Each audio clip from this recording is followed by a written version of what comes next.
আজকে অনেকদিন পর আবার বাংলাদেশ নিয়ে একটা নিউজ করছে। আমার কাছে মনে হয়েছে যে এটা খুবই গুরুত্বপূর্ণ।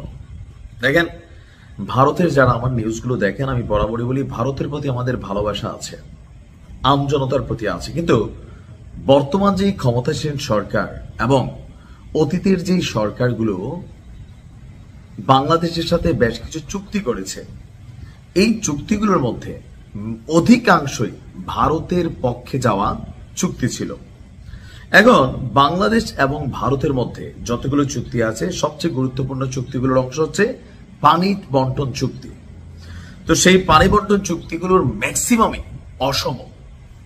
রাজনৈতিক সরকারগুলো যখন ক্ষমতায় থাকে তখন অনেক ক্ষেত্রে এগুলা হিপনোটাইজড হয়ে যায়, অথবা ইন্টারন্যাশনাল যে রাজনীতি সেটার শিকার হতে হয়। কিন্তু বর্তমানে যারা আছে তারা হচ্ছে একটা অরাজনৈতিক সরকার, সো তাদের কিন্তু সিদ্ধান্ত নেওয়ার অনেক ক্ষমতা আছে।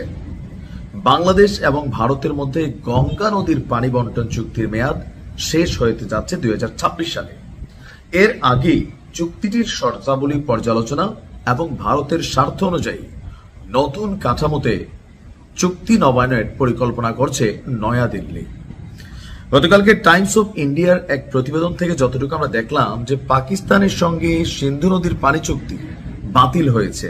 এবার বাংলাদেশের সঙ্গে বিদ্যমান গঙ্গা চুক্তিতে পরিবর্তন আনার কথা ভাবছে ভারত।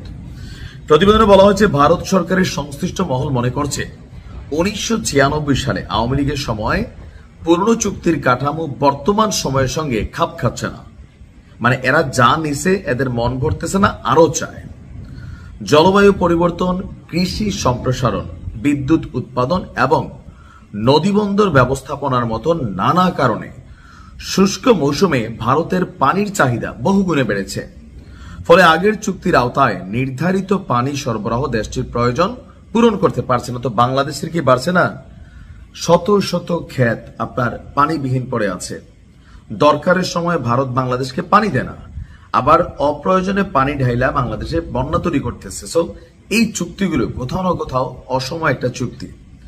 ভারতের পরিকল্পনা অনুযায়ী প্রতি বছর মার্চ থেকে মে মাস পর্যন্ত ফারাক্কা ব্যাচ থেকে তারা আরো অতিরিক্ত 30 থেকে 35 হাজার কিউসেক পানি নিতে চায়।